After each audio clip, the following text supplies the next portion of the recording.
ప్రార్థన చేసుకుంటాం.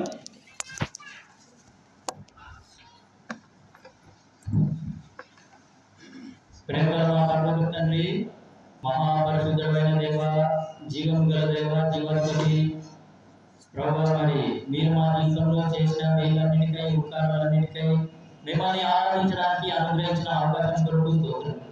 పరలోక తండ్రి, మరి ఇదిగో లోక పాపమును మోసుకొని దేవుని గొర్రెపిల్ల అనే వాక్యం కొరకు స్తుతిస్తున్నారు. మా పాపాలన్నీ మీ యొక్క వీపు మీద వేసుకున్నారు, మోసుకొని పోయినారు ప్రభు. మా భారాలన్నీ మీ పైన వేసుకున్నారు. మీ దగ్గర ఉన్న శాంతి, సమాధానం, నెమ్మది మాకు ఇచ్చినందుకు స్తోత్రం. పరలోక తండ్రి, యథార్థంగా ఆత్మతోనూ సత్యంతోనూ మిమ్మల్ని ఆరాధించిన మీ ప్రజలందరినీ బట్టి స్తోత్రములు. పరలోక తండ్రి, మరి ఇప్పుడు కొద్దిసేపు మరి గుడ్ ఫ్రైడే వర్తమానాన్ని మేము కూడా వినబోతున్నాం. సహాయం చేయండి, నన్ను కూడా మీ ఆత్మచేత నింపండి, నన్ను ఖాళీ చేయండి.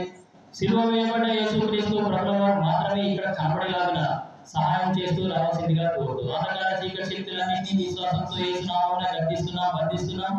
మీ మందిరానికి వచ్చిన మీ ప్రజలను బట్టి స్తోత్రములు. ఇంకా రావాల్సిన వారిని త్వరపెట్టి తీసుకొని రండి. ముందున్న పరిచర్యను దీవించి ఆశీర్వదించవలసిందిగా కోరుతూ, మీరు లేకుండా మేము ఏం చేయలేమని యథార్థంగా ఒప్పుకుంటూ మీ వాగ్దానాలు కోరుకుంటూ ఇక్కడ గొప్ప కార్యము, అద్భుత కార్యం చేయవలసిందిగా కోరుతూ, ప్రభువా మమ్మల్ని మేము తగ్గించుకుంటూ మీ నామాన్ని హెచ్చిస్తూ మహిమ, ఘనత, స్తుతి, ప్రభావం మీకే అర్పించుకుంటూ యేసు నామమున ప్రార్థించడం వేడుకొంచున్నాము తండ్రి.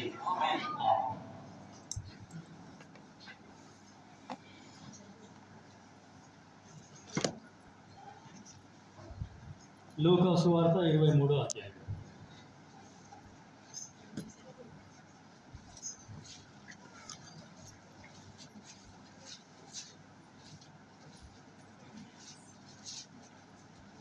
నలభై 43వ వచనాన్ని అందరం కలిసి చదువుతాం.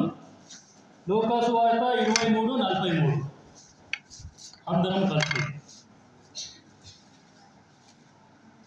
పరిశుద్ధ గ్రంథమైన దేవుని గ్రంథంలో నుండి క్రొత్త నిబంధనలో మరి వైద్యుడైన లూకా రాసిన లూకా సువార్త అందులో 23వ అధ్యాయము 43వ వచనాన్ని మనమందరము కలిసి మరి ప్రార్థనాపూర్వకంగా అర్థాన్ని గ్రహిస్తూ చదువుతాం.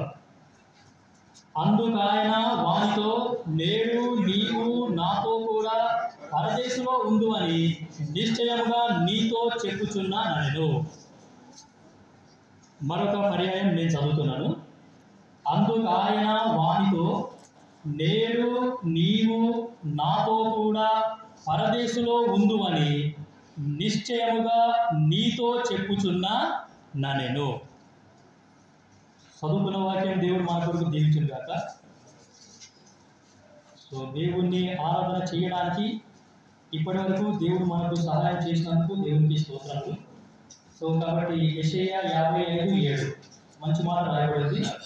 యెషయా 55వ అధ్యాయము 7వ వచనంలో మరి మన దేవునికి ఉన్న లక్షణాలలో ఒక మంచి లక్షణం అక్కడ ఉన్నది. యెషయా 55:7 భక్తిహీనులు తమ మార్గమును విడవలేరు, దుష్టులు తమ తలంపులను మానవలేరు.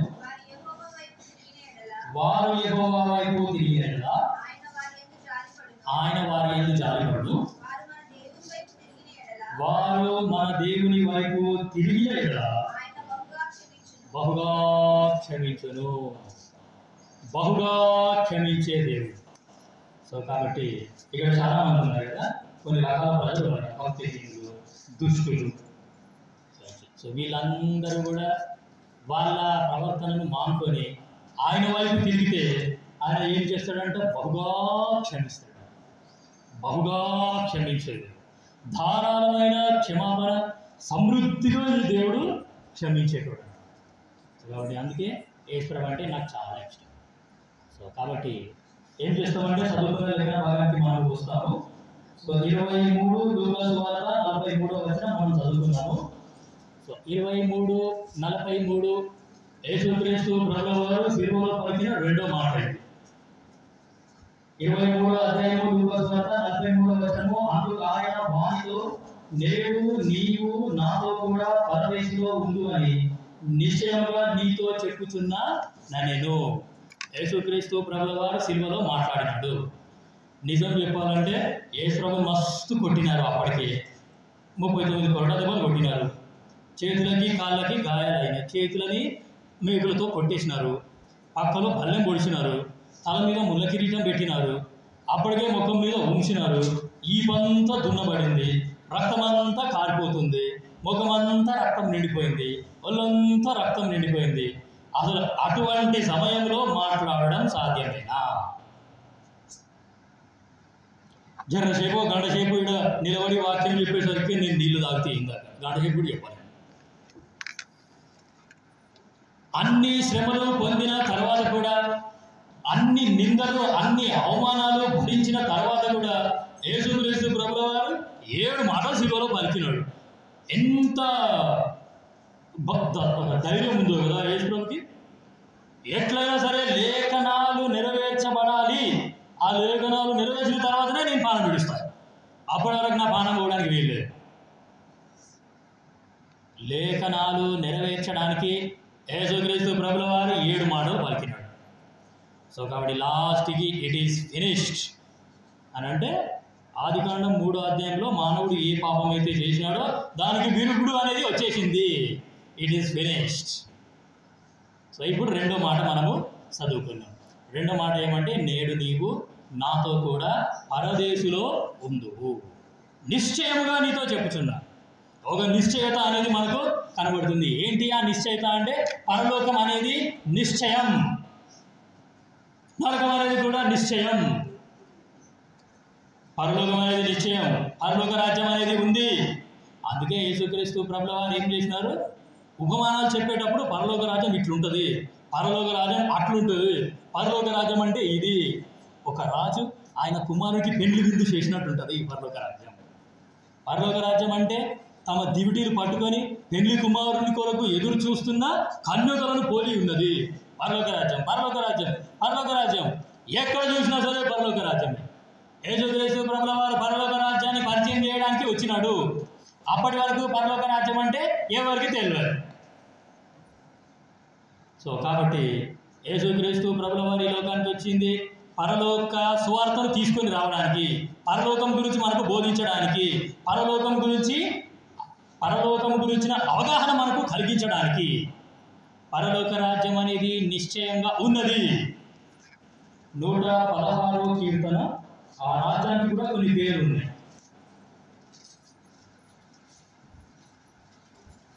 9వ వచనం,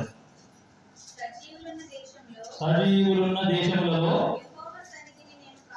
సో పరలోక రాజ్యానికి ఉన్న పేర్లలో ఒక పేరు ఏమి అంటే సజీవుల దేశము. మృతులు ఉండే దేశం కాదు. పరలోకంలో అందరూ సజీవులే ఉంటారు. అక్కడ జీవం అనేది ఉన్నది. సో సజీవులు ఉన్న దేశము అని బైబిల్ గ్రంథంలో రాయబడింది. సో కాబట్టి 12:1 ఆదికాండం మనందరికి బాగా తెలుసు కదా. ఆదికాండం 12:1.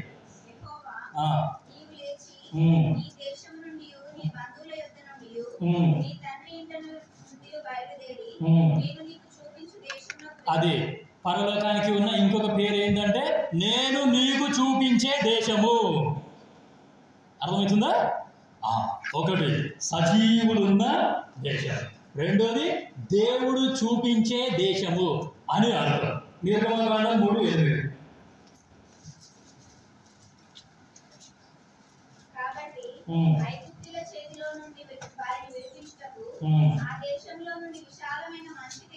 విశాలమైన మంచి దేశము. పరలోక రాజ్యం అంటే విశాలంగా ఉంటుంది. విశాలమైన మంచి దేశం. ఆకాశం ఎంత పెద్దగా ఉంది, అక్కడి నుంచి ఇక్కడి వరకు విశాలమైన దేశం. విశాలమైన మంచి దేశమునకు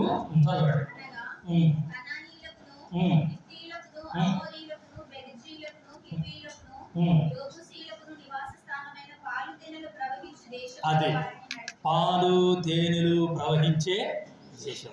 పాలు తేనెలు అవైలబుల్గా దొరికే దేశం కాదు, ప్రవహించే దేశం. పాలంటే దేవుని వాక్యం, తేనె అంటే దేవుని వాక్యం.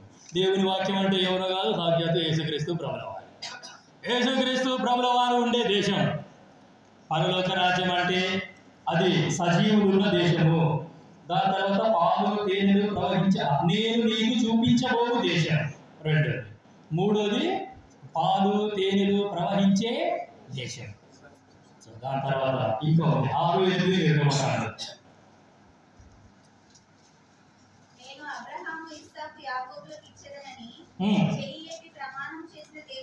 దేవుడు చెయ్యెత్తి ప్రమాణం చేసిన దేశం.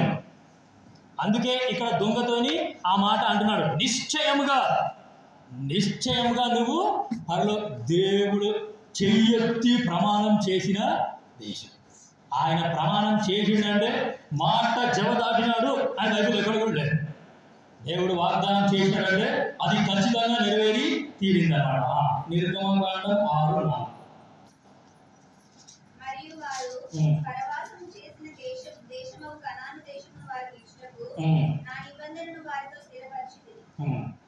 సో కాబట్టి పరవాసము చేసిన దేశం.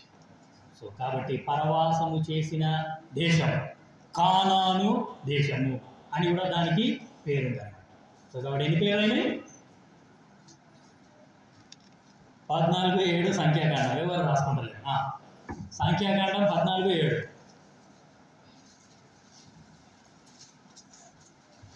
ఇశ్రాయేలీయుల సర్వ సమాజముతో మేము సంచరించి చూచిన దేశము మిక్కిలి మంచి దేశము. మిక్కిలి మంచి దేశము. ఇవన్నీ పరలోకానికి ఉన్న పేర్లు అన్నమాట. సజీవులు ఉన్న దేశం. మన నూతన నిబంధన ప్రకటనలో చదివితే ఇంకా ఆ దేశంలో మొత్తం వెలుగే ఉంటుందంట. ఎల్లప్పుడూ ఆనందమే, ఎల్లప్పుడూ సంతోషమే. సాక్షాత్తు యేసుక్రీస్తు ప్రభుల వారు ఉండే దేశం అన్నమాట. సో మొత్తం విశాలంగా అంతా మనము హాయిగా తిరగొచ్చు, హాయిగా ఉండదు. మన ఇష్టమే ఇష్టం, స్వేచ్ఛ స్వాతంత్రము ఉన్న దేశం అది. సో అటువంటి దేశంలోకి యేసుక్రీస్తు ప్రభుల వారు నిన్ను నన్ను తీసుకొని పోవడానికి ఈ లోకానికి వచ్చినాడు. పరలోక రాజ్యానికి సంబంధించి కొన్ని విషయాలు మనం చూస్తాము. ఆ యొక్క కొన్ని విషయాలు మనం చూసుకొని ఏం చేస్తామంటే ఈ యొక్క కూడికని ముగించుకుంటాం. సో చదువుకున్న లేఖన భాగం 23:43 లూకా సువార్త. అందుకు ఆయన వానితో, నేను నీవు నాతో కూడా పరదేశంలో ఉందువని నిశ్చయముగా నీతో చెప్పుచున్నాను. కాబట్టి పరలోక రాజ్యానికి సంబంధించి మనం కొన్ని మాటలు చూస్తాము. సో యోహాను సువార్త 3:3 నాకు తెలిసి 3 మాటలు నేను చెప్తాను. ఆ 3 మాటలు చూసుకొని మనము యోగ కూడుకొని ముగించుకుంటాం. పరలోక రాజ్యానికి సంబంధించి కొన్ని మాటలు చూడండి. యోహాను సువార్త 3:3. అందుకు యేసు అతనితో, ఒకడు క్రొత్తగా జన్మించితేనే కానీ అతడు దేవుని రాజ్యమును చూడలేడు. ఒకడు క్రొత్తగా జన్మించితేనే కానీ అతడు దేవుని రాజ్యమును చూడలేడు. పరలోక రాజ్యాన్ని చూడడం ఒక ఎత్తు. ఉదాహరణకి బైబిల్లో మోషే ఉన్నాడు. ఆయన కానాను దేశంలో ప్రవేశించినాడో కానాను దేశాన్ని చూసినాడు. ఎందుకు ప్రవేశించలేడు? కానాను దేశాన్ని చూచే భాగ్యం మోషేకు దక్కింది, కానీ అందులో ప్రవేశించే భాగ్యం ఆయనకి. పరలోక రాజ్యాన్ని చూడడం వేరు. 5వ వచనం యోహాను సువార్త 3:5. యేసు ఇట్లనెను, నీటి మూలముగాను ఆత్మ మూలముగాను జన్మించితేనే గాని దేవుని రాజ్యంలో ప్రవేశించలేడు. పరలోక రాజ్యాన్ని చూడడం వేరు, పరలోక రాజ్యంలో. ఉదాహరణకి ధనవంతుడు లాజరు. అబ్రహాము రొమ్మున ఆనుకొని ఉన్న లాజరుని చూసే భాగ్యం ఆయనకు దక్కింది, కానీ ప్రవేశించే భాగ్యం ఆయనకి. కానీ లాజరు ప్రవేశించినాడు. పాత నిబంధన భక్తులందరినీ చూసినాడు. ఆయన అబ్రహాం రొమ్మున ఆనుకొని ఉన్నాడు. సో కాబట్టి అందరూ మేము ప్రభుని నమ్ముకున్నాము, రక్షణ పొందిన నిశ్చయితున్నది, వెళ్ళిపోతాం పరలోక రాజ్యానికి అని అనుకోతాడు. సో పరలోక రాజ్యాన్ని చూడడం వేరు, పరలోక రాజ్యంలో ప్రవేశించడం అనేది వేరు. సో ఎవరు చూస్తారు పరలోక రాజ్యాన్ని అంటే అక్కడనే ఉంది. 3వ అధ్యాయము 3వ వచనం యోహాను సువార్త. ఒకడు క్రొత్తగా జన్మించితే, నాకు క్రొత్త జన్మ చాలంతే, దాని తర్వాత ఇంకేమవుతుంది. క్రొత్తగా జన్మ పొందినాను, నాకు బాప్తిసం వద్దు, నేను బలలో పాల్పొందా, నేను దేవుణ్ణి ఆరాధన చెయ్య, దేవుని మందిరానికి రాను, క్రొత్త జన్మ పొందినానని నిశ్చయం అయితే నాకున్నది. సో అటువంటి వాళ్ళకి దక్కే భాగ్యం ఏమి అని అంటే, పరలోక రాజ్యాన్ని యేసుప్రభు సరే నాయన నువ్వు క్రొత్త జన్మ పొందిన వల్ల చూసే భాగ్యం నీకు ఇస్తాను. చూసే భాగ్యం మాత్రమే దక్కుతుంది. నాకు మందిరం వద్దు, దేవుని ప్రజలొద్దు, మందిరంలో నేను పని చేయ, మందిరానికి నేను రాను, కానీ కొత్త జన్మ పొందినానే నిశ్చయిత అయితే నాకు ఉన్నది, ఇంతకే సార్ అనుకునేటోళ్ళకి పరలోక రాజ్యాన్ని చూసే భాగ్యం దక్కుతుంది అన్నమాట.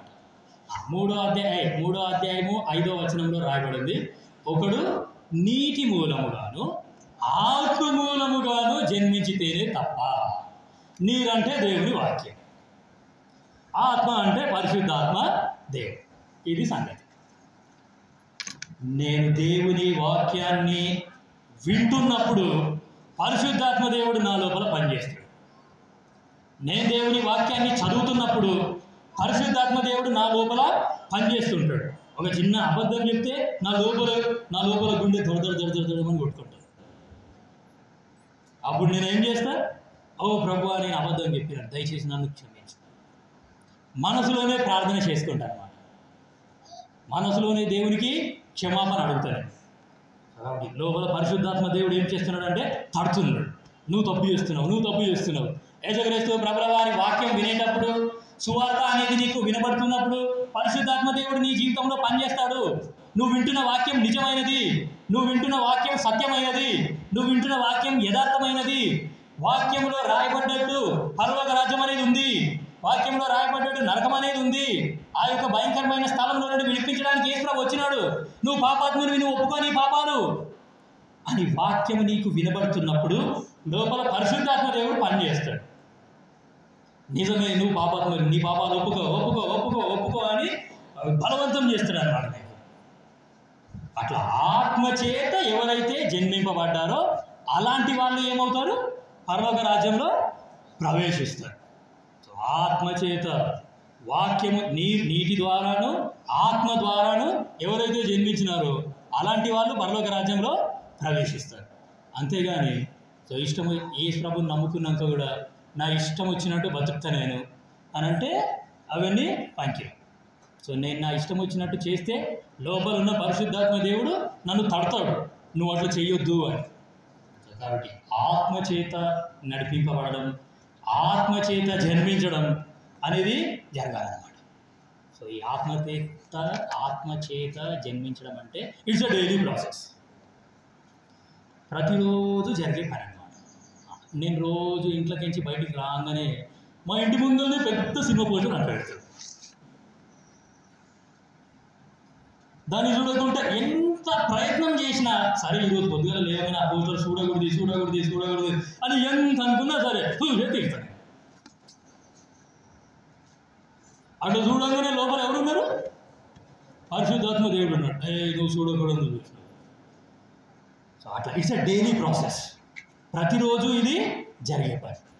నేను ఇంట్లో నుంచి బయటికి రాగానే అమ్మాయిలనే చూస్తాను, అమ్మాయిలను చూసేయాలి బట్టి అమ్మాయిలను తప్ప ఇంకెవరిని చూడడం. బస్ స్టాండ్కి పోయినా సరే, చర్చికి పోయినా సరే, ఆఫీస్కి పోయినా సరే, మా బాబుని స్కూల్లోకి తోలుకోవడానికి పోయేటప్పుడు ఆ స్కూల్లో కూడా ఆటలనే చూస్తా, టీచర్లనే చూస్తా, ఆంటీలనే చూస్తా, అమ్మాయిలనే చూస్తా.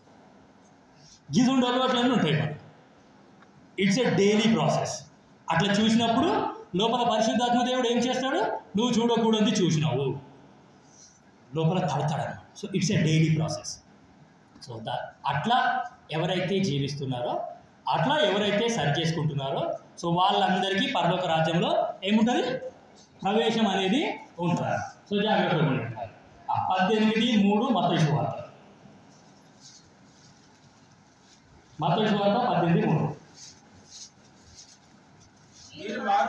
మీరు మార్పు నుండి బిడ్డల వంటి వారైతేనే కానీ, అలా చూస్తేవా, మార్పు నొంది బిడ్డల వంటి వారైతే కానీ. మార్పు అనేది చాలా ప్రాముఖ్యం. యేసుక్రీస్తు ప్రభుల వారు ఈ లోకానికి వచ్చింది కూడా మన లోపల మార్పు తీసుకురానికనే. ఆ మార్పే నీ జీవితంలో లేదు. నువ్వు యేసు ప్రభుని నమ్ముకునేం రాదు. యేసు ప్రభుని నమ్ముకున్నాక కూడా నీ బుద్ధులు మారకపోతే నువ్వు యేసు ప్రభుని నమ్ముకోలేం లాభం. యేసు ప్రభుని నమ్ముకున్నాక కూడా నీ రీతులు మారకపోతే నువ్వు యేసు ప్రభుని నమ్ముకునేం లాభం. సో కాబట్టి మీరు మార్పు నొంది బిడ్డల వంటి వారు అయితే కానీ పరలోక రాజ్యంలో ప్రవేశింపరు. పరలోక రాజ్యంలో ప్రవేశించాలి అంటే మార్పు అనేది చాలా అవసరం. నీ లోపల మార్పు రావాలి, నీ ఆత్మ లోపల మార్పు జరగాలి.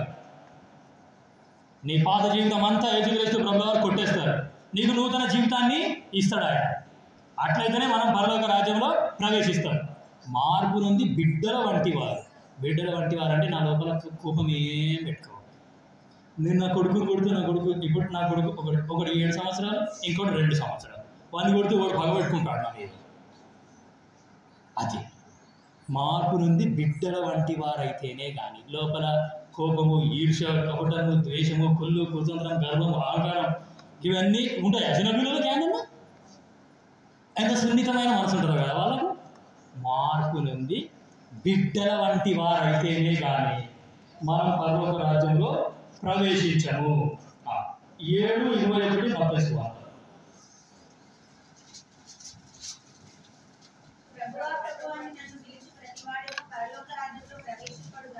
ప్రభువా ప్రభువా అని పిలుచు ప్రతివాడు పరలోక రాజ్యంలో ప్రవేశింపడు కానీ. అది అర్థమైందా మీకు? వాక్యాన్ని అర్థం చేసుకుంటా ప్రభువా ప్రభువా ప్రభువా, హల్లెలూయా హల్లెలూయా హల్లెలూయా, స్తుతి స్తుతి స్తుతి స్తుతి, ఆరాధన ఆరాధన ఆరాధన ఆరాధన, ఆమేన్ ఆమేన్ ఆమేన్ ఆమేన్, పరిశుద్ధాత్మ పరిశుద్ధాత్మ పరిశుద్ధాత్మ పరిశుద్ధాత్మ, వచ్చే వచ్చే వచ్చే వచ్చే వచ్చే అని పిలిచే ప్రతివాడు పరలోక రాజ్యంలో ప్రవేశింపడు. నువ్వు చేసేది దేవుని చిత్తమో కాదో చూసుకోబోయ్. ఊగిన ఎందుకు ప్రభువా ప్రభువా ప్రభువా, హల్లెలూయా హల్లెలూయా హల్లెలూయా, ఆమేన్ ఆమేన్ ఆమేన్ ఆమేన్ అంటున్నావు. ప్రభువా ప్రభువా ప్రభువా అని పిలుచు ప్రతివాడు కూడా పరలోక రాజ్యంలో ప్రవేశింపడు. పరలోకమందున్న నా తండ్రి చిత్తము చొప్పున చేయువాడే వాడు పరలోక రాజ్యంలో ప్రవేశిస్తాడు. ఇప్పుడు దొంగతో ఒక మాట చెప్పినాడు. ఆ దొంగ చేసిన పని ఏమున్నది చెప్పుండి అసలు? వాడు జీవితం అంతా ఇష్టం వచ్చినట్టు బతికినాడు. లాస్ట్ వాడికి ఒక్క ఛాన్స్ దొరికింది. ఆ ఒక్క ఛాన్స్ని వాడు యూటిలైజ్ చేసుకున్నాడు. ఆ ఒక్క అవకాశాన్ని వాడు యూటిలైజ్ చేసుకున్నాడు. ఇష్టానుసారంగా బతికి లాస్ట్ మూమెంట్లో, ఓ ప్రభువా నేను పాపాత్మని, నన్ను నువ్వు నీ రాజ్యంతో వచ్చినప్పుడు ఒక్కసారి నన్ను జ్ఞాపకం చేసుకోగలిగితే. ఆ మాట పలకడమే దేవుని చిత్తం అండి. నువ్వు నీ రాజ్యంతో వచ్చినప్పుడు పాపాత్ముని నన్ను ఒకసారి జ్ఞాపకం చేసుకో. నేను పాపాత్ముని, నువ్వు నాలాగా పాపం చేసినోడివి కాదు. కావాలంటే ఆ దొంగ మాట్లాడుతున్న మాటలు కూడా మనం పైవచనంలో చదువుతాం. నీవును అదే శిక్షా విధిలో ఉన్నావు కాబట్టి దేవునికి భయపడవా అని అన్నాడు. మనందరము సేమ్ శిక్షలో ఉన్నాం. దేవునికి భయపడవా? మనకైతే ఇది న్యాయమే. మనం తప్పు చేసినాము, పాపాలు చేసినాము, ఇష్టం వచ్చినట్టు జీవించినాము, మనకైతే ఇది న్యాయమే. కానీ ఈయన మాత్రం ఎలాంటి తప్పు చేయలేడు, ఎలాంటి పాపం చేయలేడు. సో కాబట్టి ఆ ఒక్క అవకాశాన్ని యూటిలైజ్ చేసుకున్నాడు ఆయన. సో దేవుడిచ్చే అవకాశాలని ఎవరైతే యూటిలైజ్ చేసుకుంటారో, అంటే దేవుని చిత్తానుసారంగా ఎవరైతే పోతున్నారో అలాంటి వాళ్ళందరూ కూడా పరలోక రాజ్యంలో ప్రవేశిస్తారు. సో ప్రభువా నేను పాపాత్ముని, నా పాపాలన్నీ దయచేసి క్షమించు, నీ రక్తంతో కడిగి శుద్ధి చేయి అని పలికితే ఎంతో గొప్ప రక్షణ అనేది, ఎంతో గొప్ప నిరీక్షణ అనేది, ఎంతో గొప్ప నిశ్చయత అనేది మనకు వస్తుంది. సో కాబట్టి ఆదాము చేసిన పాపాన్ని బట్టి నీ నిమిత్తము నేల శపింపబడి ఉన్నది అని అన్నాడు. సో అదే శపింపబడ్డ నేల మీదకి యేసుక్రీస్తు ప్రభువు వారు వచ్చినారు. అదే శపింపబడ్డ నేల మీద యేసు ప్రభు నడిచినాడు. అదే శపింపబడ్డ నేల మీద ఆయన శిలువ మోసినాడు. అదే శపింపబడ్డ నేల మీద ఆయన శిలువ మీద ఎక్కినాడు. ఆ ఎక్కిన తర్వాత ఆ రక్తం అనేది అట్లా కారుకుంటూ కారుకుంటూ కారుకుంటూ కారుకుంటూ ఈ నేల మీద పడ్డదా పడలేదు? మరి పవిత్రమైన రక్తము ఈ నేల మీద పడేసరికి శపింపబడ్డ నేల ఏమైపోయింది? ఇప్పుడు పవిత్రంగా అయిపోయారు. సో కాబట్టి ఈ యొక్క శపింపబడ్డ నేల మీద యేసుక్రీస్తు ప్రభుల వారి యొక్క రక్తం అనేది పడడం ద్వారా మనందరము పవిత్రులమే. ఆయన రక్తం చేత ఎవరైతే కడగబడినారో వాళ్ళందరూ కూడా ఏమంటే దేవుడు వాళ్ళని పవిత్రపరుస్తున్నాడు అన్నమాట. కాబట్టి అట్లా ఎవరైతే పవిత్రంగా జీవిస్తున్నారో, దేవుని వాక్యానుసారంగా, దేవుని చిత్తానుసారంగా ఎవరైతే నడుచుకుంటున్నారో, సో అలాంటి వాళ్ళందరూ కూడా ఏమంటే పరలోక రాజ్యంలో ప్రవేశిస్తారు. యేసు ప్రభువుని నమ్ముకున్న తర్వాత ఉట్టినే వెళ్ళిపోదాం అని అంటే కాదు. మత్తయి సువార్త 5వ అధ్యాయం 20వ వచనం.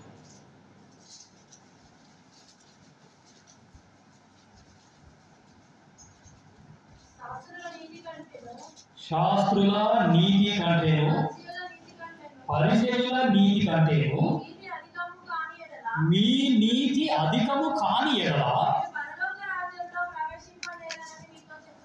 మీరు పరలోక రాజ్యంలో ప్రవేశింపారు. చూస్తుగా పరలోకంలో రాజ్యంలో ప్రవేశించాలంటే ఈ శాస్త్రుల నీతి కంటే, అధికారుల నీతి కంటే మన నీతి ఇంకా ఎక్కువ కావాలన్నమాట. భయం. ఈ శాస్త్రులు ఏంది, ఈ పరిసయ్యులు ఏంది, వాళ్ళ నీతి ఏంది. పరిసయ్యుడు సుంకరి అనే ఇద్దరు వ్యక్తులు ప్రార్థన చేయడానికి మందిరానికి పోయినారు. ఆ పరిచయుడు ఏం చేసినాడు, నేను చాలా పవిత్రంగా జీవిస్తున్నా, నేను నీతిగా జీవిస్తున్నా, వారానికి 2 సార్లు ఉపవాసం ఉంటున్నా, దాని తర్వాత దశమ భాగం కూడా కరెక్ట్గానే నేను ఇస్తున్నా. ఆ పరిచయులు అంటే గట్ల ఉంటారు అన్నమాట. సో కాబట్టి ధర్మశాస్త్రాన్ని వాళ్ళు full old testament first 5 books పట్టేస్తారు అన్నమాట. వాటిని వాళ్ళు పట్టుకొని కోసం కాబట్టి ఇప్పటికి కూడా ఇంకా మీరంతా 10 ఆజ్ఞలు పాటించాలి అని అంటారు. అటువంటి వాళ్ళు అట్లా ఖచ్చితంగా వాళ్ళు ధర్మశాస్త్రాన్ని అంత ఖచ్చితంగా ఫాలో అవుతుంటే, మరి నూతన నిబంధన కాలంలో ఉన్న మనము ఈ యొక్క వాక్యాన్ని ఎవరైతే ఖచ్చితంగా వెంబడిస్తున్నారో అలాంటి వాళ్ళు ఏమవుతారు, పరలోక రాజ్యంలో ప్రవేశిస్తారు. సో వాక్యంలో ఉన్నట్టు వాక్యాన్ని వెంబడించే వాళ్ళందరూ కూడా పరలోక రాజ్యంలో ప్రవేశిస్తారు, లేకపోతే పరలోక రాజ్యంలో ప్రవేశించారు. చాలా భయంకరమైన వాక్యం. సో ఇటువంటి వాక్యం చదువుతుంటే నాకైతే మస్తు భయం అవుతుంది. గీతానం బతికి పరలోక రాజ్యంలో పోకపోతే ఏం కాదు.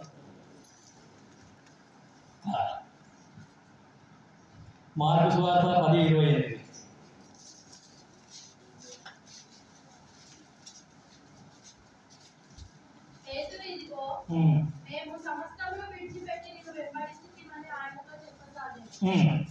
అందుకు యేసు ఇట్లనెను, నా నిమిత్తము సువార్త నిమిత్తమును ఇంటినైనను అన్నదమ్ములనైనను అక్కచెల్లెళ్ళనైనను తల్లిదండ్రులనైనను పిల్లలనైనను భూములనైనను విడిచినవాడు. మార్కు సువార్త 10:28. పేతురు, ఇదిగో మేము సమస్తము విడిచిపెట్టి నిన్ను వెంబడించితిమని ఆయనతో చెప్పసాగాను. అందుకు యేసు ఇట్లనెను, నా నిమిత్తము సువార్త నిమిత్తము ఇంటినైనను అన్నదమ్ములనైనను అక్క చెల్లెలనైనను తల్లిదండ్రులనైనను పిల్లలనైనను భూములనైనను విడిచిన వాడు. నేను యేసు కోసం అన్నీ వదిలేసిన, అన్నీ వదులుకున్నా, అన్నీ త్యాగాలు చేసేసిన, అన్నీ సమర్పించేసుకున్నా. తర్వాత వచ్చిన చదువుడికి అట్లా సమర్పించుకున్నాక ఏమవుతుందో అర్థమవుతుంది. 30వ వచనం. చాలు.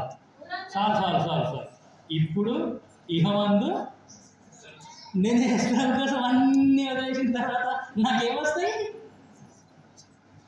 గుర్తుపెట్టుకో, అన్ని వదిలేసిన నేను ఇస్రాయేల్ కోసం అన్ని త్యాగం చేసిన. ఎందుకు హింసలు? ఇస్రాయేల్ నన్ను ఆశీర్వదించవచ్చు కదా. గిదిగానే వదిలేస్తే నువ్వు వాక్యం చదివితే నీకు అర్థమవుతుంది. అన్ని వదిలేసిన అని చెప్పుకుంటూ కూర్చుంటే అయిపోదు. ఇహమందు హింసలు వస్తాయి. అన్ని వదిలేసిన వాళ్ళగా హింసలు వస్తాయి.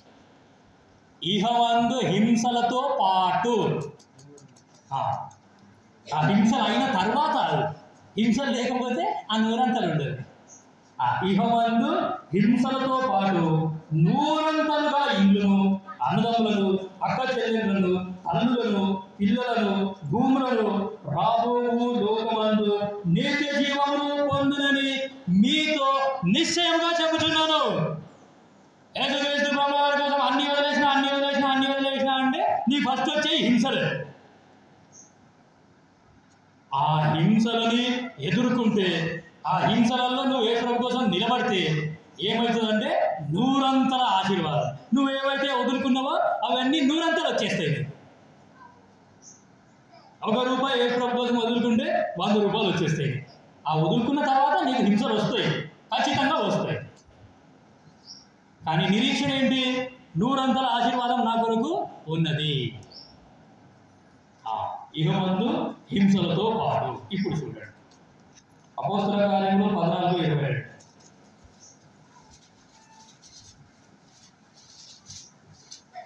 శిష్యుల మనసులను దృఢపరిచి విశ్వాసమందు నిలకడగా ఉండవలెననియు అనేక శ్రమలను అనుభవించి మనము దేవుని రాజ్యంలో ప్రవేశింపవలెనని వారిని హెచ్చరించిన. యేసుక్రీస్తు ప్రభుల వారి రాజ్యంలో ప్రవేశించాలంటే అనేక శ్రమలు వస్తాయి. అనేక శ్రమలు అనుభవించిన తర్వాతనే యేసుక్రీస్తు ప్రభుల వారి రాజ్యంలోకి ప్రవేశం అనేది దొరుకుతుంది. ఆ యొక్క శ్రమలని నువ్వు తట్టుకోలేక, ఆ యొక్క శ్రమలని, ఆ శ్రమలు వచ్చినప్పుడు మనం ఈ దేవుడు నాకొద్దు, ఈ వాక్యం నాకొద్దు, ఈ చర్చ నాకొద్దు, ఈ సంఘం నాకొద్దు, ఈ ప్రజలు నాకొద్దు అని పరిగెత్తుకుంటూ వెళ్ళిపోతారు కదా. మరి అట్లా పరిగెత్తుకుంటూ వెళ్ళిపోయేటోళ్ళు పరలోక రాజ్యంలో ప్రవేశించరు. అనేక శ్రమలు అనుభవించి మనం పరలోక రాజ్యంలో ప్రవేశించాలి. సో యేసు ప్రభువుని నమ్ముకున్న తర్వాత అన్ని కష్టాలే వస్తాయి, అన్ని నష్టాలే వస్తాయి, అన్ని హింసలే వస్తాయి, అన్ని అవమానాలే వస్తాయి. అన్నీ భరించాలి, అన్నీ చేయాలి. ఏం వాక్యం చెప్తున్నావా? యేసు ప్రభువుని నమ్ముకున్నాక కష్టాలు వస్తాయని అంటారా? ఏం? ఇటువంటి కష్టాలన్నీ వచ్చినప్పుడు ఆ కష్టాలని ఎట్లా జయించాలో యేసుక్రీస్తు ప్రభువు వారు మనకు నేర్పిస్తాడు. ఆ యొక్క కష్ట పరిస్థితులలో, క్లిష్టమైన పరిస్థితిలో ఎట్లా నిలబడాలో ఈ దేవుని వాక్యం మనకు నేర్పిస్తుంది. ఆ యొక్క కష్టాలు లేకపోతే మనము పరలోక రాజ్యంలో ప్రవేశించము. ఆ యేసు ప్రభు కూడా పరలోక రాజ్యానికి వెళ్ళిపోయాడు కదా, ఉట్టుగానే పోయిండా సంతోషంగా అయినా. ఈరోజు అదే జ్ఞాపకం చేసుకుంటున్నాం మనం. యేసుక్రీస్తు ప్రభుల వారు చాలా కష్టాలు అనుభవించినాడు. మెంటల్ టార్చర్, శరీరానికి టార్చర్, సూటిపోటి మాటలు, ఎన్ని కష్టాలు అనుభవించాడు కదా. సో యేసుక్రీస్తు ప్రభుల వారి చేతులలో కొట్టిన మేకు ఇంతలా ఉంటుంది, నా ఏలంతలా ఉంటుంది. చేతులకి కాళ్ళకి కొట్టిన మేకు ఎంత ఉంటుంది? నా ఏలంతలా ఉంటుంది. అందుకే ఒక శిష్యుడు ఏమన్నాడు? ఆయన చేతులలో నా ఏలు గుచ్చి చూస్తాను. సో కాబట్టి ఆయన చేతికి కాళ్ళకు కొట్టిన మేక ఎంతలా ఉంది? ఈ ఏలంత. పక్కన బల్లెం పొడిచినాడు. బల్లెం పొడిచిన జాగాలో ఏం చేస్తాడంటే నా చెయ్యి పెడతాడు. ఆయన పక్కలో పొడిచిన బల్లెం ఇంత లావు ఉంది. మీకు వాక్యం అర్థమవుతుందా? ఇంత లావు బల్లెం ఒక వ్యక్తిలో పొడిస్తే ఆయన లోపల ఉన్న అవయవాలన్నీ ఏమవుతాయి? అసలు ఆ నొప్పిని తట్టుకోగలుగుతారా ఎవరైనా? ఇంత లావు పాటి మేకు చేతులకి కాళ్ళకి కొడితే ఎవరైనా భరిస్తారా? అసలు అంత మేకు లోపలికి పోవాలంటే ఆ సుత్తి ఎంత లావు ఉండాలి? ఎన్నో శ్రమలు అనుభవించి మనందరము పరలోక రాజ్యానికి పోవాలి. యేసు ప్రభు అన్ని చూపెట్టే పోయింది. ఇక్కడ ఆయన చూపెట్టకుండా ఏది పోలేదు. సో ఆయన తిరిగి లేచిన తరువాత 40 దినములు అందరికీ సజీవుడిగా కనబరుచుకున్నాడు. ఇదిగో నేను సజీవుడిని, మృతుల రైతిని కానీ ఇదిగో యుగ యుగములు సజీవుడినై ఉన్నాను. అందరికీ 40 దినాలు కనబడ్డ తరువాత అప్పుడు ఆయన పరలోక రాజ్యానికి పైకి వెళ్ళిపోయాడు. ఉడిగా వెళ్ళిపోయాడు. అదే యేసు ప్రభు పరలోక రాజ్యానికి అన్ని సుఖాలు అనుభవించి, అన్ని సౌఖ్యాలు అనుభవించి పోయినాడు. పుట్టుక కూడా ఎంతో గౌరవం. కనీసం గవర్నమెంట్ హాస్పిటల్లో కూడా పుట్టలేడంట యేసు ప్రభు. ఎంత పేదరికమో కదా. ఇంకా మనం ఒక కాటికి న్యాయం ఇంకా. కాబట్టి ఎన్నో శ్రమలు అనుభవించి మనము దేవుని రాజ్యంలో ప్రవేశించాలి. సో అది నిశ్చలమైన వాగ్దానం అన్నమాట. ప్రకటన 7వ అధ్యాయము 13-14 వచనం. సో ఇక్కడ జరిగిన సందర్భం ఏంటంటే, ఒకటి ఆల్రెడీ చాలా మంది భక్తులు పరలోక రాజ్యానికి వెళ్ళిపోయినారు. ఆ భక్తులందరినీ, ఆ గొప్ప సమూహాన్ని యోహాను భక్తుడు చూసినాడు. చూసిన తర్వాత అయ్యా ఈ ప్రజలంతా ఎవరు, వీళ్ళంతా ఎవరు అని అడిగితే దూతకు అడుగుతున్నాడు. దూత కలిగితే ఆ యొక్క దూత చెప్తాడనమాట, అయ్యో వీళ్ళు ఎవరో నీకు తెలియదా అంటే, అయ్యో నాకు తెలియదు ప్రభు అని అంటాడు. అసలు 7:13 ప్రకటన. పెద్దలలో ఒకడు తెల్లని వస్త్రములు ధరించుకొని ఉన్న వీరెవరు, ఎక్కడ నుండి వచ్చిరని నన్ను అడిగాను. అందుకు నేను అయ్యా నీకే తెలియనగా అతడు ఈలాగు నాతో చెప్పెను, వీరు మహాశ్రమల నుండి వచ్చిన వారు, గొర్రె పిల్ల రక్తముతో వారి యొక్క వస్త్రములు ఉదుకుకొని వాటిని తెల్లగా చేసుకున్న వాళ్ళు వీళ్ళంతా, మహాశ్రమల నుండి వచ్చిన వాళ్ళు వీళ్ళంతా.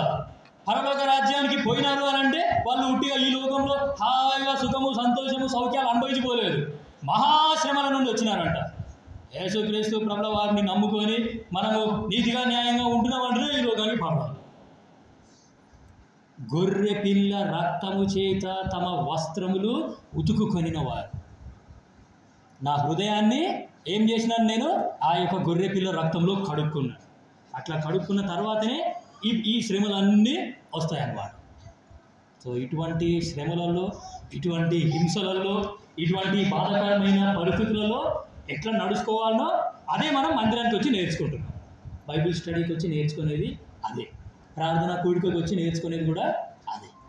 కాబట్టి ఈ పరిస్థితులన్నీ వచ్చినప్పుడు మనకు ఎటువంటి ధైర్యాన్ని దేవుడు ఇస్తాడు, ఎటువంటి బలాన్ని యేసుక్రీస్తు ప్రభుల వారు ఇస్తారు అనేది మనం నేర్చుకుంటున్నాం.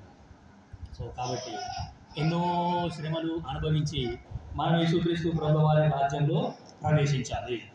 సో 2 పాయింట్లు మనం చూసినాం. ఒకటి దేవుని రాజ్యాన్ని చూడడం, రెండోది దేవుని రాజ్యంలో ప్రవేశించడం, మూడోది చూడండి మార్క్స్ వార్త 10వ అధ్యాయం.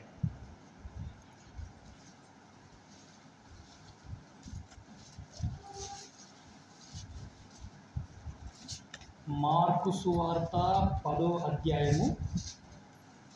ఇక్కడ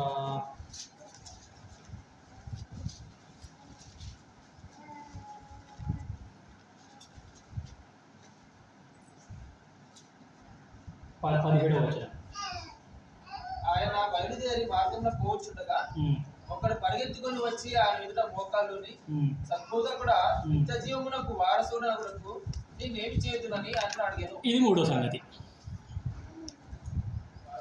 ఒకటి పరలోక రాజ్యాన్ని చూడడం, 2 పరలోక రాజ్యంలో ప్రవేశించడం, 3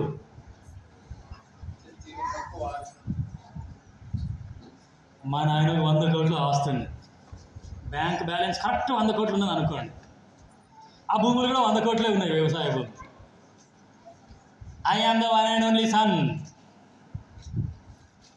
నేను ఒక్కనే కొడుకుని అనుకోండి. ఎప్పుడు నేను ఎవరిని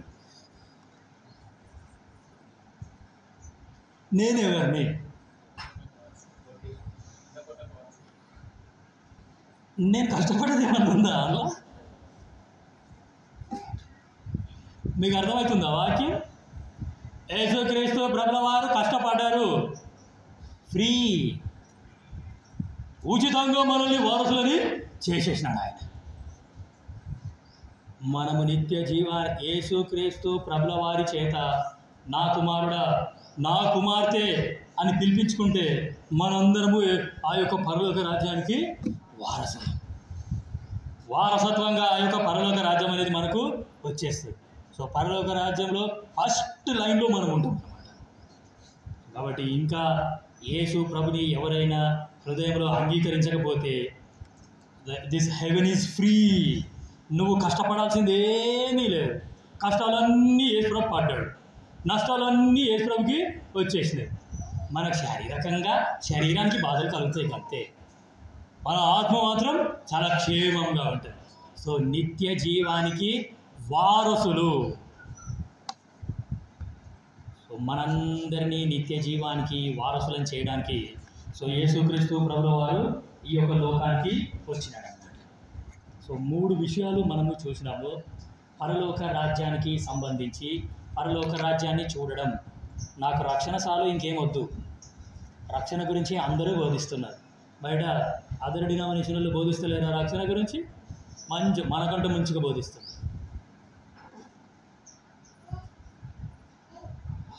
రక్షణ చాలు, దాని తర్వాత ఇంకేం వద్దు అని అనుకునేటోళ్ళు ఓన్లీ చూసే భాగ్యం నీకు దక్కుతుంది. దాని తర్వాత నీటి మూలముగాను ఆత్మ మూలముగాను జన్మించితే ప్రవేశించే భాగ్యం నీకు దక్కుతుంది. సో దాని తర్వాత నిత్య జీవానికి వారసుడ నగుటకు నేను ఏం చేయాలి? ఇప్పుడు ముంగలికి చదువు. యేసు నన్ను సత్పురుషుడని ఎలా చెబుతున్నావు? దేవుడు ఒక్కడే కానీ మరి ఎవడు సత్పురుషుడు కాడు. నరహత్య చేయవద్దు, వ్యభిచరింపవద్దు, దొంగిలవద్దు, అబద్ధ సాక్ష్యం పలకవద్దు, మోసపుచ్చవద్దు, నీ తల్లిదండ్రులను సన్మానింపుము అన్న ఆజ్ఞలు నీకు తెలియను కదా అని అతనితో చెప్పాను. అందుకు అతడు బోధకుడా బాల్యం నుండి ఇవన్నీ అనుసరిస్తూనే ఉంటుందని చెప్పాడు. యేసు అతని చూచి అతని ప్రేమించి, నీకు ఒకటి కొదువుగా ఉన్నది, నీవు వెళ్ళి నీకు కలిగినవన్నీ అమ్మి బీదలకిమ్ము, పరలోకమందు నీకు ధనము కలుగును, నీవు వచ్చి నన్ను వెంబడించుమని చెప్పాను. అది సంగతి. మనకు కలిగినవన్నీ వదిలేసుకొని ఏం చేయాలి? యేసుక్రీస్తు ప్రభుల వారిని వెంబడించాలి. యేసుక్రీస్తు ప్రభుల వారిని ఎవరైతే వెంబడిస్తారో వాళ్ళందరూ కూడా పరలోక రాజ్యానికి వారసులు. యేసు ప్రభుని నమ్ముకున్నామని చెప్పుకుంటా సాతానుని వెంబడిస్తే, ఈ లోకాన్ని వెంబడిస్తే, ఇంకా లోక ఆచారాలు నా హృదయంలోనే ఉన్నాయి, లోక ఆచారాలు ఇంకా పోతలేవు, లోక ఆచారాలు కూడా కావాలి, యేసు ప్రభు కూడా కావాలి, అన్నీ కావాలి అని అంటే అవన్నీ పనికిరావు. సో నన్ను వెంబడించుమని చెప్పాను. నిజానికి చెప్పాలంటే పరలోకానికి వారసుడు అయ్యి ఆ ఛాన్స్ కూడా ఓడగొట్టుకున్నాడు. తర్వాత వచనం చదువుతాం. 22వ వచనం. అతడు మిగుల ఆస్తి గలవాడు కనుక ఆ మాటకు ముఖము చిన్నపుచ్చుకొని దుఃఖపడుచు వెళ్ళిపోయాను. యేసుక్రీస్తు ప్రభుల వారి వాక్యం వినబడుతుంటే కొద్దిమంది ప్రజల యొక్క స్పందన గిట్లనే ఉంటుంది. నచ్చని వాక్యం ముఖం చిన్నగా పెట్టుకుంటాడు. దాని తర్వాత మనకి లోపల దుఃఖం కలుగుతుంది వాక్యం వింటుంటే. ముఖం చిన్న పుచ్చుకొని దాని తర్వాత అతడు మిగుల ఆస్తి గలవాడు కనుక ఆ మాటకు ముఖము చిన్నబుచ్చుకొని దుఃఖపడుచు. వాక్యం వింటుంటే సంతోషం వస్తుంది నాకైతే, కానీ కొద్దిమందికి దుఃఖం వస్తుంది అట. దుఃఖపడుచు వెళ్ళిపోయాను. వాడు మిగుల ఆస్తి గలవాడు కనుక, చాలా ఆస్తులు ఉన్నాయంట, మస్తు ఆస్తులు ఉన్నాయి. అంత పెద్ద కోటేశ్వరుడు అయ్యుండి, అంత గొప్ప వ్యక్తి అయ్యుండి, వానికి పరలోక రాజ్యం ఉంది అన్న సంగతి ఖచ్చితంగా తెలుసు. పరలోక రాజ్యం ఇచ్చేది యేసు ప్రభే అన్న సంగతి ఖచ్చితంగా తెలుసు. యేసు ప్రభు దగ్గరికే వచ్చినాడు. ఎవరైతే పరలోక రాజ్యాన్ని ఇస్తాడో ఆ వ్యక్తి దగ్గరికే వచ్చినాడు. వచ్చి ఆ వ్యక్తి దగ్గర ఎంతో వినయంగా బతికిలాడుకుంటూ వచ్చి యేసు ప్రభుని అడుగుతున్నాడు, నేను నిత్య జీవానికి వారసుని కావాలి, నిత్య జీవం అనేది ఖచ్చితంగా ఉంది, అది నువ్వే ఇస్తావు, అది కూడా మాకు తెలుసు, నిత్య జీవానికి వారసుని కావాలి. సో కాబట్టి ఇప్పుడు వానికి ఏది ఎక్కువైపోయింది? దేవుడు ఎక్కువైపోయిందా, వాని ఆస్తి ఎక్కువైపోయిందా? దేవుని వాక్యం ఎక్కువైపోయిందా, వాని బ్యాంక్ బ్యాలెన్స్ ఎక్కువైపోయిందా? దేవుని మందిరం ఎక్కువైపోయిందా, వాని ఇల్లు ఎక్కువైపోయిందా? వాడు మిగుల ఆస్తి గలవాడు. ఎంత పెద్ద ఇల్లు కట్టుకున్నాడో, ఎన్ని భవనాలు ఉందో, అది ఎంతమంది వచ్చి చూసిపోతున్నారో ఆ ఇంటిని, ఎంతమంది వచ్చి ఫోటోలు దిగిపోతున్నారో, ఎంతమంది సెల్ఫీలు తీసుకుంటున్నారో వాని బిల్డింగ్. వాడు మిగుల ఆస్తి గలవాడు. అమ్మో, కష్టపడి సంపాదించుకున్నది అంతా వదులుకోవాలా, అవన్నీ వదిలిపెట్టి నిన్ను వెంబడించాలా? నీ దగ్గర ఏమన్నది? యేసు ప్రభును వెంబడించడం అంటే ఇష్టం లేదు. యేసు ప్రభుని నేను ఎందుకు వెంబడించాలి? సో ఇలాంటి వాళ్ళు ఎవరంటే, నాకు అది కావాలి, ఇది కావాలి, రెండూ కావాలి. ఈ లోకంలో ఉన్నప్పుడు ధనవంతునిలాగా బతుకుతాను, పరలోకంలో లాజర్లాగా బతకాలి అన్నట్టు. అవన్నీ నడవయి, అవన్నీ చెల్లుబాటులోకి రావు. నన్ను వెంబడించుము. యేసుక్రీస్తు ప్రభుల వారిని ఎవరైతే వెంబడిస్తారో అలాంటి వాళ్ళకే ఈ యొక్క నిత్య రాజ్యం నియమాలు వారసులు అవుతారని చెప్పినారు. 24వ వచనం, 10:24 మార్కు సువార్త. ఆయన మాటలకు శిష్యులు విస్మయం ఉంది. పిల్లలారా, తమ ఆస్తి అందు నమ్మకరించువారు దేవుని రాజ్యంలో ప్రవేశించుట ఎంతో దుర్లభం. గుర్తుపెట్టుకోండి, తమ ఆస్తి యందు నమ్మిక ఉంచువారు. వీని యొక్క నమ్మిక దేని మీద ఉందంటే వాని ఆస్తి మీద ఉన్నది, వాని బ్యాంక్ బ్యాలెన్స్ మీద ఉన్నది, వాడు కష్టపడి సంపాదించుకున్న వాని యొక్క అన్నిటి మీద వాని నమ్మకం ఉన్నది. ఇవి ఉంటేనే నాకు అన్నీ వస్తాయి, ఇవి ఉంటేనే నేను అన్నీ చేయగలుగుతాను, ఇవి ఉంటేనే నాకు సంతోషంగా ఉంటుంది. తమ ఆస్తి యందు నమ్మిక ఉంచువారు దేవుని రాజ్యంలో ప్రవేశించరు. గుర్తుపెట్టుకోండి, దేని మీద నమ్మకం పెట్టుకున్నాం మనం? ఆస్తులను నమ్ముకున్నామా? ఆస్తులు ఉంటేనే అయితే అన్నీ అని అంటున్నామా ఏం? కాబట్టి ఆస్తి యందు, ఆ ధనమునందు, ఇంకా చాలా చాలా వాటి యందు నమ్మిక ఉన్నది. దేవుని చిత్తం అయితే ఆదివారం రోజు కూడా నేనే వస్తాను. సో ఆదివారం రోజు ఇంకా చాలా విషయాలు చూస్తాం. సో దేవుని చిత్తం అయితే నా సాక్ష్యం కూడా చెప్తాయి. సో కాబట్టి మూడు విషయాలు మనం చూసినాం. ఒకటి, పరలోక రాజ్యాన్ని చూడడం. రెండోది, పరలోక రాజ్యంలో ప్రవేశించడం. మూడోది, పరలోక రాజ్యంలో ఫస్ట్ లైన్లో నేనే ఉండాలి. యేసు ప్రభువును కళ్ళారా నేనే చూస్తూ ఉండాలి. ఆ యొక్క పరలోక రాజ్యానికి నేను వారసుని అవ్వాలి అనే సంగతి మనము తెలుసుకుంటాం. సో కాబట్టి దొంగలో, ఆ సిలువలో వేలాడుతున్న ఆ యొక్క దొంగ ఏం చేసినాడంటే పరలోక రాజ్యంలో ప్రవేశించినాడు.